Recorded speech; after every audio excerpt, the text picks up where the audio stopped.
बहुत सारे लोग मेरे पास आते हैं और मुझसे बोलते हैं सर मुझे लेटेस्ट मैकबुक प्रो खरीदना है। आज इस वीडियो में हम बात करेंगे क्यों आपको महंगे एक्सपेंसिव लैपटॉप्स नहीं लेना चाहिए। And this video sponsored by code easy academy. Code easy academy मेरे द्वारा एक इनिशिएटिव जहां पे मैं आपको हेल्प करना चाहता हूं to start your web development career in less than 90 days.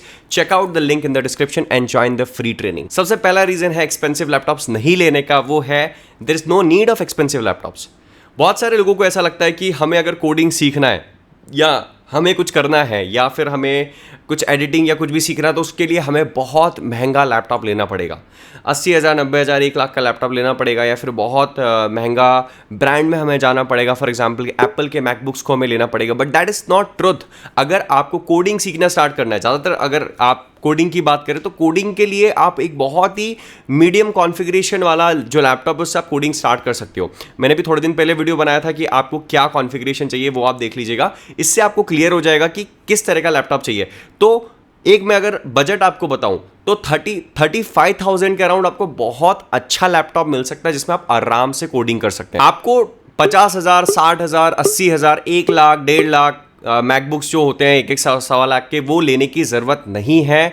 आप उसके लिए मत जाइए, क्योंकि मुझे आप बताइए आप ऐसा क्यों करना चाहेंगे कि 10 रुपए की जो गोलगप्पे की प्लेट है उसके आप 100 रुपए क्यों देंगे जब आपको रिक्वायरमेंट ही नहीं है इतने ज़्यादा पैसे वाले इतने ज़्यादा महंगे लैपटॉप की, तो आप लेंगे क्यों? So that is the number 1 reason कि आपको रिक्वायरमेंट नहीं है। सेकंड रीजन क्यों आपको एक्सपेंसिव लैपटॉप नहीं लेना चाहिए वो ये है कि ज़्यादातर मेरी जो ऑडियंस है वो स्टूडेंट्स होते हैं, और स्टूडेंट्स जो लैपटॉप्स को परचेस करते हैं वो अपने पेरेंट्स की मनी से करते हैं। तो अगर आपके पास पैसा नहीं है और अगर आप अर्न नहीं कर रहे हो और आप पेरेंट्स का पैसा यूज़ कर रहे हो तो please do not bye expensive laptops from that money, क्योंकि ये चीज़ आपको लाइफ के साथ समझ में आएगी कि it takes really effort and it takes a lot of hard work to make money. बहुत मेहनत लगती है पैसा बनाने में।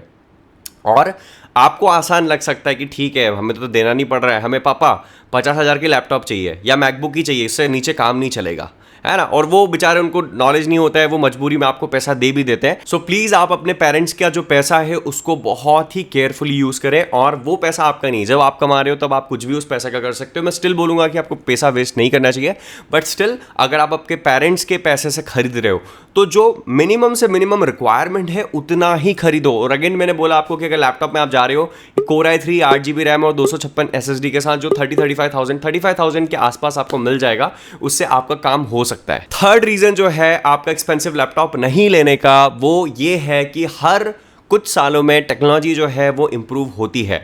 तो फॉर एग्जांपल आज अगर आप लैपटॉप लेते हो और आप ये सोच के लेते हो कि यार ये 35,000 वाला 2 साल 3 साल चलेगा, मैं 1 लाख 1.5 लाख वाला लेता हूं तो ये 20 साल चल जाएगा, बट ये ट्रू नहीं है। टेक्नोलॉजी एडवांस करती है, नए हार्डवेयर रिलीज होते हैं और नए सॉफ्टवेयर रिलीज होते हैं। तो आज के समय पे आपने बहुत महंगा लैपटॉप ले लिया, इट डजंट मीन कि वो 20 साल तक चलेगा।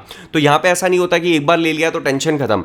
हो सकता है आपको कुछ अच्छा लैपटॉप लेने के बाद भी कुछ ऐसे सॉफ्टवेयर आए या कुछ ऐसी टेक्नोलॉजी आए जिसके लिए आपको नया हार्डवेयर की रिक्वायरमेंट हो। तो 5 साल बाद 5 6 7 साल बाद आपके जो लैपटॉप्स हैं वो हो सकता है आपको वापस से रिन्यू करना पड़े।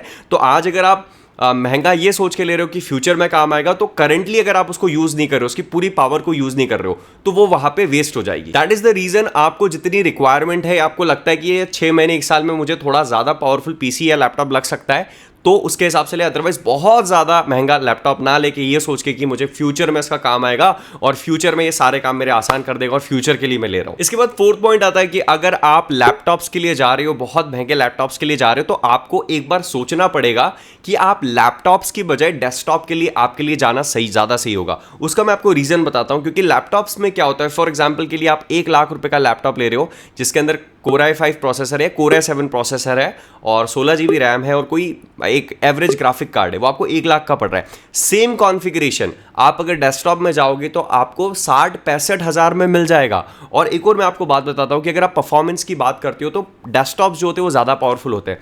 तो लैपटॉप एकमात्र सॉल्यूशन नहीं है अगर आप ये सोच रहे हो कि हमें एक अच्छा पावरफुल लैपटॉप लेना है। अगर आपको डिसाइड करना है कि लैपटॉप लेना चाहिए डेस्कटॉप लेना चाहिए, तो उसके लिए मैंने एक डेडिकेटेड वीडियो बनाया है, वो आप चेकआउट कर लेना देखना डिस्क्रिप्शन पे या कहीं पे आई बटन में आपको मिल जाएगा।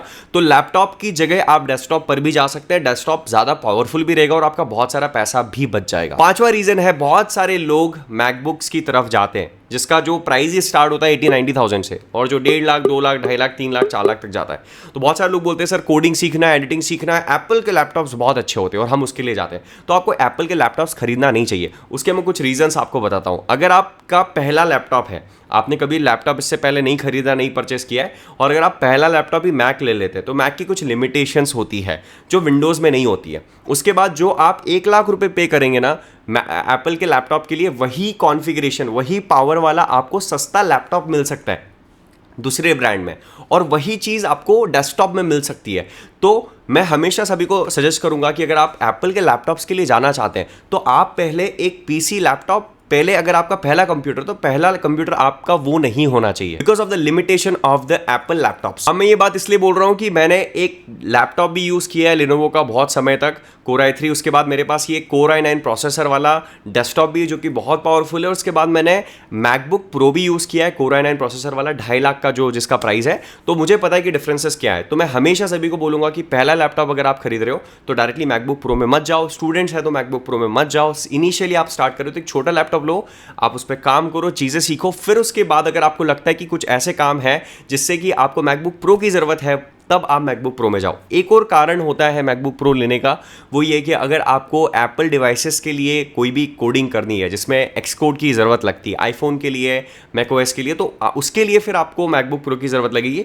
अगर आपको वेब डेवलपमेंट करना है, नॉर्मल वीडियो एडिटिंग करनी है, कोई और दूसरा कोडिंग करनी है, एंड्रॉइड डेवलपमेंट करना है, तो वो आपका डेस्कटॉप कर सकता है, कोई दूसरा लैपटॉप कर सकता है। So do not put your money in MacBooks, क्योंकि वो बहुत महंगे आते हैं यार। सो गाइस, ये रीजंस थे क्यों आपको महंगे लैपटॉप्स नहीं लेना चाहिए। और यार एक बात सुनो, स्टार्टिंग करो छोटी चीज से, ठीक है? फिर जैसे जैसे आप ग्रो करते जाओगे ना, जैसे जैसे आप पैसा अर्न करते जाओगे, वैसे वैसे वैसे वैसे मैं बना नहीं कर रहा, फ्यूचर में आप 5 लाख का लैपटॉप ले लो, it really doesn't matter. But आपको मेहनत करनी है, सीखना है, और सीखने के साथ साथ डायरेक्टली जाना है। मुझे पता है कि मेरी ऑडियंस में बहुत सारे ऐसे लोग हैं जो यंग है, स्टूडेंट्स हैं, उनका मैंने देखा है, सर मैकबुक प्रो ही चाहिए, सर ये महंगा वाला लैपटॉप चाहिए। Don't do that, and that's it for this video. I hope ये वीडियो आपको पसंद आया होगा। अगर आपको ये वीडियो पसंद आया, make sure you like this video, subscribe to the channel, and thank you so much for watching.